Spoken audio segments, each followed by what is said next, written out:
Tara mga ka-heartbeat at magkabit ng air filter drain tube. At eto nga, dumating na yung air filter tube. Di pa naman sira yung stock ko kaya lang parang ang ganda kasi nito sa motor ko. Marami din kulay na pagpipilian. So meron itong head plug na gawa sa alloy, ring lock na I'm not sure pero parang gawa din sa alloy, silicone tube, gold ring lock at silicone ring lock. I-assemble ko muna para isusuksok ko na lang siya after. So una ko kinabit yung head plug sa silicone tube. Pinihit ko lang yung head plug clockwise para madali pumasok. Tapos sinunod ko na nga itong silicone ring na magsisilbing lock sa head plug. Chinek ko na rin mabuti kung maayos pagkakakabit. Wow!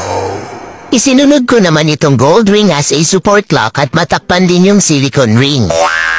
At last ko nga inilagay itong isa pang ring lock.